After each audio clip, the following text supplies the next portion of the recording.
Welcome to ARK TV Telugu. ఏపీలో కాంగ్రెస్ దూకుడు పెంచిందని చెప్పుకోవచ్చా? Yes, నిజంగానే పెంచిందని చెప్పుకోవచ్చు. ఎందుకంటే ఏపీలో తన ఉనికిని కాపాడుకునేందుకు కాంగ్రెస్ పార్టీ పావులు కదుపుతుందని ఏపీ విభజనతో ఆంధ్రప్రదేశ్లో పూర్తిగా కాంగ్రెస్ పార్టీ 10 ఏళ్లుగా ఉనికిని కోల్పోయింది. తెలంగాణ ఇచ్చిన పార్టీగా అక్కడ 10 ఏళ్ల పాటు అధికారంలోకి రాలేకపోయింది. 10 ఏళ్ల తర్వాత తెలంగాణలో అధికారంలోకి వచ్చింది. దీంతో ఇప్పుడు కాంగ్రెస్ ఫోకస్ అంతా ఏపీ వైపే పెట్టింది. ఏపీలో కనీసం 10 స్థానాలు గెలిచి అసెంబ్లీలో ఉండాలనే భావనలో కాంగ్రెస్ అధిష్టానం ఆలోచనలో ఉంది.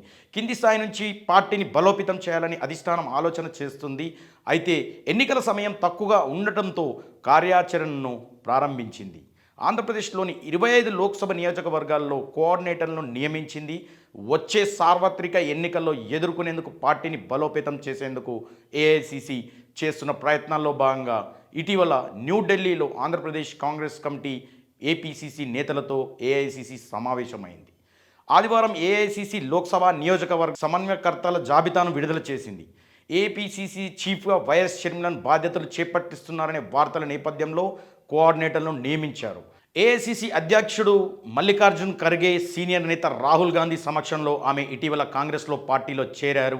అంతకుముందు ఏపీసీసీ చీఫ్ గిడుగు రుద్రరాజు ఇతర నేతలు విజయవాడలో 3 రోజుల పాటు సమావేశమై పార్టీని అట్టడుగు స్థాయి నుంచి బలోపేతం చేయాలని నిర్ణయించారు.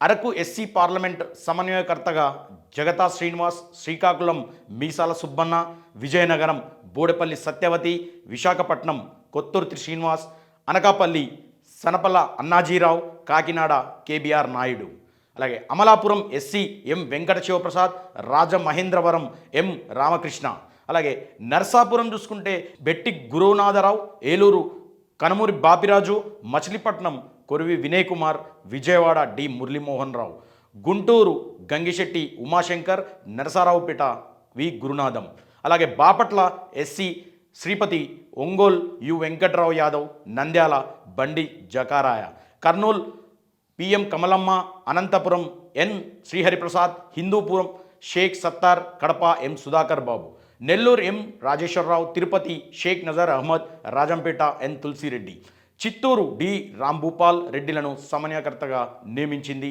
కాంగ్రెస్ పార్టీ. ఈ నేతలు తమ జిల్లాలో పార్టీ కార్యకలాపాలను సమన్వయంగా చేసుకుంటారని ఏఐసిసి తెలిపింది.